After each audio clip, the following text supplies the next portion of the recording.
Halo semua, perkenalkan nama saya Michael Sivan dengan NIM 2100210.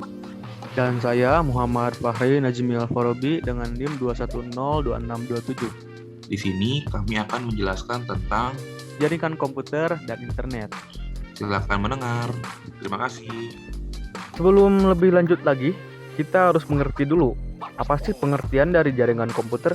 Jaringan komputer adalah koneksi di antara dua atau lebih peralatan komputer di mana mereka dapat saling berkomunikasi, berbagi data, dan berbagi sumber daya.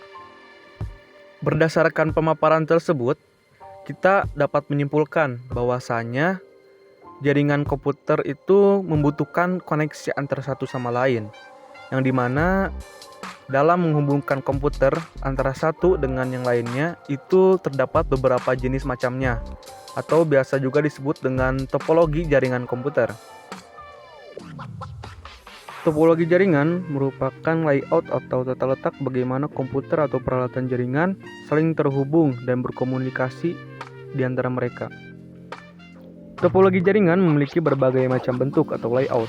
Yang pertama ada topologi bus atau topologi BIS, yang dimana topologi ini posisi komputernya itu kita representasikan sebagai kursi penumpang di dalam sebuah bis, yang dimana komputer-komputer ini itu dihubungkan oleh suatu kabel, yang dimana kabel ini berfungsi sebagai media berkomunikasi antar satu komputer dengan komputer yang lainnya.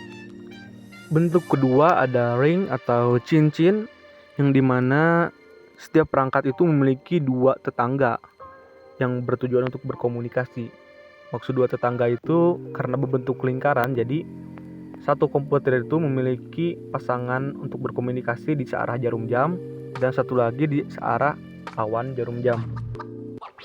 Yang ketiga itu ada bentuk star atau bintang, yang dimana jaringan ini memiliki titik koneksi pusat yang disebut hub node. Jadi semua perangkat jaringan itu terkoneksi dengan satu titik pusat. Yang keempat ada topologi tree atau pohon, yang dimana topologi ini merupakan gabungan dari beberapa macam topologi star yang digabungkan sehingga membentuk suatu topologi bus. Dengan adanya hybrid seperti ini, memungkinkan kita untuk memperluas jaringan lebih luas lagi, ketimbang kita hanya memakai topologi star atau kita hanya memakai topologi bus. Yang terakhir ada mesh, yang dimana topologi mesh ini itu memperkenalkan konsep rute. Tidak seperti topologi sebelumnya, pesan yang dikirim pada jaringan mesh dapat mengambil salah satu dari beberapa jalur yang mungkin dari sumber ketujuan. Setelah kita mengetahui apa sih pengertian dari jaringan komputer dan topologi jaringan komputer, kita perlu mengetahui apa saja sih perangkat-perangkat jaringan komputer. Perangkat jaringan komputer terdiri dari beberapa macam. Yang pertama ada server. Server berperan sebagai media penyimpanan data dan mengelola jaringan komputer. Yang kedua ada kabel jaringan, yang dimana kabel jaringan itu berfungsi untuk menghubungkan klien dengan server atau perangkat lainnya. Yang ketiga ada hub dan switch, yang dimana dua perangkat ini itu berbeda namun memiliki satu kegunaan, yaitu untuk menghubungkan beberapa komputer ke dalam satu jaringan. Yang keempat ada router. Router adalah perangkat jaringan yang berperan untuk menghubungkan jaringan kabel dengan jaringan nirkabel dan mengelola lalu lintas dalam jaringan tersebut. Yang kelima ada modem. Modem adalah perangkat yang berfungsi untuk menghubungkan komputer dengan penyedia layanan internet atau ISP. Yang keenam ada repeater. Repeater adalah perangkat jaringan yang berfungsi untuk memperkuat sinyal dalam sebuah jaringan nirkabel. Yang terakhir ada wireless card. Wireless card merupakan perangkat untuk menangkap sinyal dan menghubungkan sebuah perangkat ke jaringan nirkabel. Yang kedua ada local area networks. Local area networks ini memiliki kemampuan dalam menghubungkan perangkat-perangkat yang ada dalam satu bangunan. Yang ketiga ada metropolitan area networks. Metropolitan Area Networks itu lebih besar daripada Local Area Networks, yaitu dapat menghubungkan perangkat-perangkat dalam satu kota. Selanjutnya ada Wide Area Networks. Wide Area Networks ini memiliki kemampuan dalam menghubungkan perangkat-perangkat dalam jangkauannya bisa sampai satu negara ataupun satu benua. Dan yang terakhir ada dalam jangkauan satu planet, itu namanya di internet. Mungkin timbul pertanyaan, apa sih bedanya internet, intranet, dan juga extranet? Yang pertama kita bahas yaitu intranet. Intranet merupakan jaringan komputer pribadi yang menggunakan teknologi protokol internet, sehingga kita dapat aman dalam berbagi setiap bagian informasi dari suatu perusahaan atau suatu organisasi atau suatu instansi yang lainnya. Jadi intranet ini sangat menjunjung tinggi yang namanya privacy, sehingga kita bisa secara aman dalam membagi informasi antar komputer di suatu instansi tersebut. Yang kedua itu ada internet. Internet adalah sistem global jaringan komputer yang saling berhubungan yang menggunakan internet protokol TCP atau IP standar untuk melayani miliaran pengguna di seluruh dunia. Jadi internet tidak seperti intranet yang privacy, namun internet ini sangat luas jangkauannya, sehingga kita dapat mengunjungi berbagai macam web dan yang lainnya. Yang terakhir ada extranet. Jadi extranet ini merupakan suatu perpaduan antara intranet dan juga internet, yang dimana extranet ini merupakan jaringan pribadi yang menggunakan protokol internet konektivitas jaringan. Jadi extranet ini merupakan informasi-informasi yang bisa diakses oleh orang-orang di luar dari instansi tersebut dengan menggunakan internet. Selanjutnya kita akan membahas tentang keamanan jaringan atau network security. Keamanan jaringan atau network security merupakan sebuah cara atau metode yang bertujuan untuk menjaga atau memberi pelindungan infrastruktur jaringan dari akses yang tidak sah, penyalahgunaan, atau pencurian. Keamanan jaringan atau network security memiliki berbagai jenis. Di sini kami akan membahas beberapa jenis dari network security atau keamanan jaringan. Yang pertama ada firewalls. Firewalls merupakan sebuah alat yang menjadi penghalang antar jaringan internal dan eksternal, memantau lalu lintas jaringan masuk dan keluar, dan memutuskan apakah akan mengizinkan atau memblokir lalu lintas tertentu berdasarkan seperangkat aturan keamanan yang ditentukan oleh perangkat tersebut. Yang kedua ada VPN atau Virtual Private Network, yang dimana kegunaan dari VPN tersebut untuk mendapatkan koneksi ke internet secara aman, pribadi atau private, dan dapat mengakses suatu jaringan secara remote. Selanjutnya saya akan melanjutkan materi dari tempat saya. Saya akan menjelaskan tentang apa itu database. Database atau base data adalah kumpulan data yang dikelola sedemikian rupa berdasarkan ketentuan tertentu yang saling berhubungan sehingga mudah dalam mengolahnya. Database ada jenis-jenisnya. Yang pertama ada operational database, ada database warehouse, dan ada relation database. Operational database adalah database yang berguna untuk mengelola data yang dinamis secara langsung atau real time. Jenis ini mungkin para pengguna dapat melakukan melihat dan memodifikasi data maupun menambahnya atau menghapus data. Contohnya seperti JSON, ada XML, kemudian ada database warehouse. Database warehouse adalah sistem data yang biasa digunakan untuk pelaporan dan analisis data. Sistem ini dianggap sebagai komponen inti dari bisnis intelligence, seperti contoh Microsoft SQL Server. Microsoft SQL Server adalah sistem base data yang dibangun oleh Microsoft sebagai server database. Sistem ini merupakan produk lunak yang berfungsi menyimpan dan mengambil data sesuai permintaan aplikasi lainnya. Kemudian ada relation database. Relation database atau bisa dibilang base data yang berguna untuk mengorganisir berdasarkan model hubungan data. Contohnya ada MySQL. MySQL adalah sebuah sistem untuk manajemen bisnis data relasional. Beberapa aplikasi seperti WordPress, kemudian ada Google, ada YouTube, ada Facebook, dan lain-lainnya. Menggunakan sistem ini sebagai manajemen basis datanya. Kemudian saya akan bahas tentang server. Server atau dalam bahasa Indonesia bisa disebut dengan peladen, merupakan suatu sistem komputer yang memiliki layanan khusus berupa menyimpan data.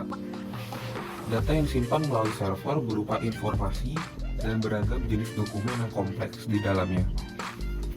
Bentuk fisik server itu berwujud seperti jaringan komputer yang berukuran yang sangat besar dengan beberapa komponen pendukung seperti prosesor, RAM yang berkasus besar. Jenis-jenis server itu ada web server, ada mail server, ada database server, ada file server, ada DHCP server, ada post server, ada FTP server, ada game server. Di sini saya akan menjelaskan apa itu web server. Web server adalah sebuah jaringan komputer yang melayani khusus permintaan HTTP dan HTTPS. Web server memiliki fungsi utama mengirim berkas yang diminta oleh pengguna sebelumnya melalui browser dengan protokol yang khusus, sehingga pengguna dapat mengakses berupa teks, gambar, video melalui browser itu. Kemudian ada mail server. Mail server dibagi menjadi dua kategori, yaitu server surat dan ada juga server keluar. Server surat masuk terdiri dari POP3 dan IMAP. Adalah protokol pesan elektronik yang menyimpan pesan yang dikirim dan diterima oleh PC lokal hard drive. Kemudian ada mail server. Mail server yang berfungsi untuk bertukar pesan ke sesama pengguna dengan beberapa langkah protokol. Mail server terdukung berupa teks, gambar. Kemudian ada database server. Database server adalah jaringan komputer yang memberikan layanan berupa pengelolaan basis data serta menerima pemerintahan klien untuk mengakses basis data tersebut. Fungsi database server sendiri adalah memberikan pengguna berlayanan big data yang teratur sehingga mudah untuk melakukan pencarian. Kemudian ada juga yang namanya file server. File server adalah jaringan komputer yang memberikan akses berupa lokasi di server yang dirancang untuk pengguna memungkinkan dalam penyimpanan dan pengambilan data dengan diperhitungkannya melalui workstation. Fungsi utama dari file server adalah sebagai jantung sebuah jaringan komputer. File server memiliki kapasitas hard disk yang sangat besar serta RAM yang tinggi. Server ini memungkinkan untuk mengontrol komunikasi dan informasi antar komponen yang digunakan klien untuk mengaksesnya berupa file, upload data, download data, dan sebagainya pada server tersebut. Kemudian ada namanya DHCP server. DHCP akan dari Dynamic Host Configuration Protocol. DHCP server ini merupakan jaringan yang merupakan layanan penyewaan IP address dari informasi TCP/IP kepada klien. Fungsi server ini adalah memberikan layanan alamat IP secara otomatis kepada klien, sehingga para administrator tidak perlu disibukkan dengan membuat alamat IP secara manual. Untuk klien IP tersebut telah diberikan oleh server tersebut. Kemudian ada proxy server. Proxy server sendiri berperan dalam perantara antara pengguna web server. Setiap pengguna yang mengakses jaringan internet akan selalu melewati proxy tersebut. Fungsi utama proxy server ini adalah untuk mengamankan IP address pengguna saat menjelajah internet. Selanjutnya ada namanya FTP server. FTP singkatan dari File Transfer Protocol. Server adalah sebuah protokol internet yang memberikan akses data server pada suatu jaringan pada klien yang digunakan untuk akses tukar-menukar file melalui server. Fungsi utama server ini untuk memberikan pelayanan kepada klien dan pengunjung untuk melakukan akses transfer data pada server. Kemudian terakhir ada yang bernama game server. Ya, kita sendiri banyak sekali zaman sekarang game-game yang memerlukan server maupun server eksternal dan maupun internal. Game server biasa digunakan pada perusahaan-perusahaan besar seperti Steam. Server ini dibuat untuk memberikan sensasi bermain yang lebih baik bagi para penggunanya. Saat ini kebanyakan developer game sering membuat permainan yang berbasis multiplayer online. Ya, jadi perusahaan tersebut akan memerlukan game server. Karena ketika perusahaan itu membuat multiplayer online, membuat kapasitas permainan yang terkadang akan ringan. Game server server eksternal merupakan penyimpan data game yang disediakan langsung oleh pengembang game itu sendiri, sedangkan server internal merupakan penyimpanan sendiri melalui komputer pengguna. Kemudian ada VoIP. VoIP adalah teknologi yang memungkinkan kamu melakukan komunikasi jarak jauh dengan memanfaatkan jaringan internet. Fungsi utama dari VoIP ini, atau yang ibaratkan unggulannya, ada menghubungkan manusia antar kota, antar pulau, bahkan hingga dunia. VoIP ini juga melakukan pengiriman suara dengan video. Perkembangan VoIP di dunia ini sangatlah cepat, seperti contohnya teknologi VoIP seperti Messenger, seperti Line, kemudian ada WhatsApp, dan ada WeChat. Kemudian untuk yang video conference seperti Zoom, ada Meet, ada Skype, dan yang lainnya. VoIP sendiri memiliki 4 fungsi berbeda. Dimulai dari fungsi yang pertama, signaling, di mana VoIP bertugas untuk menerima jaringan dari penelpon. Kemudian ada fungsi database service, yakni pencarian lokasi tujuan akhir. Kemudian ada yang namanya barrier control, yang memungkinkan pengguna untuk menerima, menolak, atau memutus panggilan telepon. Yang terakhir ada codec operation, yang mentransmisikan atau mengubah suara menjadi data. Kemudian ada komunikasi data. Tema selanjutnya, komunikasi data merupakan sebuah bentuk khusus yang berhubungan dengan transmisi maupun pemindahan data yang dilakukan dari komputer yang satu ke komputer yang lainnya, maupun antara komputer dengan piranti yang lainnya. Data tersebut berbentuk data digital yang selanjutnya ditransmisikan melalui sebuah media komunikasi data. Ada 5 komponen penting dalam komunikasi data.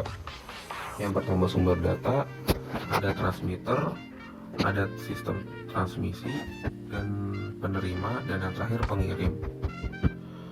Kalau untuk sumber data merupakan lokasi utama di mana sebagai data, informasi, kumpulan, dan selanjutnya dikirimkan. Sumber data juga bisa diartikan sebagai sumber dari perangkat yang berguna memasukkan data, mengirimkan, menerima, contohnya tulisan, video maupun gambar. Komputer terapan adalah sebuah komputer rekayasa yang saling berhubungan antara satu dengan lainnya. Komputer terapan jaringan adalah sekelompok komputer rekayasa yang saling berhubungan antara satu dengan lainnya menggunakan protokol komunikasi melalui media komunikasi sehingga dapat saling berbagi informasi. Penggunaan bersama perangkat keras dengan tujuan membawa informasi secara cepat dan tepat sisi pengirim atau bisa dibilang transmitter menuju ke penerima receiver. Tema selanjutnya macam-macam jenis komputer terapan dan berdasarkan fungsinya. Yang pertama ada jaringan nirkabel atau WiFi. Ya, kita sendirilah WiFi secara umum digunakan untuk apa? Kelebihannya pemeliharaan murah, infrastruktur dimensi kecil, pembangunan cepat. Kemudian kekurangannya pertama biaya perawatannya mahal, ada delay yang sangat besar, dan kapasitas jaringan karena keterbatasan spektrum. Kemudian jaringan berkabel atau wired network. Wired network ada jaringan komputer yang menggunakan kabel sebagai media pengantarnya. Kelebihannya tidak rentan terhadap penyadapan data dibandingkan dengan wireless, dan kekurangannya pada frekuensi tinggi keseimbangannya menurun sehingga tidak dapat mengkompensasi timbulnya anisostelka atau sinyal asosiasia. Kemudian ada alat koneksi. Client server adalah arsitektur jaringan yang misalkan klien, biasanya aplikasi yang menggunakan GUI dengan server. Masing-masing klien dapat meminta data atau informasi dari server. Sistem client server didefinisikan sebagai sistem terdistribusi. Ada namanya peer-to-peer, ada namanya hybrid network. Peer-to-peer itu ada jaringan komputer di mana setiap host dapat menjadi server dan juga menjadi klien secara bersamaan. Pengertian yang lebih tepat mengenai peer-to-peer adalah sistem terkomputerisasi klien server, di mana suatu komputer berfungsi sebagai klien sekaligus sebagai server. Kemudian ada namanya LAN. LAN merupakan local area network yang adalah jaringan komputer yang jaringannya hanya mencakup wilayah kecil, seperti jaringan komputer kampus, gedung, atau rumah. Selain teknologi internet saat ini, kemudian ada juga namanya MAN, atau bisa dibilang dengan Metropolitan Area Network, atau disingkat dengan MAN, suatu jaringan dalam suatu kota dengan transport data berkecepatan tinggi yang menghubungkan sebagai lokasi seperti pemerintahan. Jaringan MAN juga jangkauannya sekitar 10 hingga 50 km. Kemudian ada WAN. WAN itu Wide Area Network, yang merupakan jaringan komputer yang mencakup area yang lebih besar lagi, bahkan bisa negara. Sekian ya pembahasan saya tentang jaringan.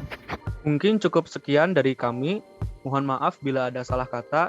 Semoga dengan podcast ini bisa menambah wawasan kita tentang jaringan komputer dan internet. Terima kasih.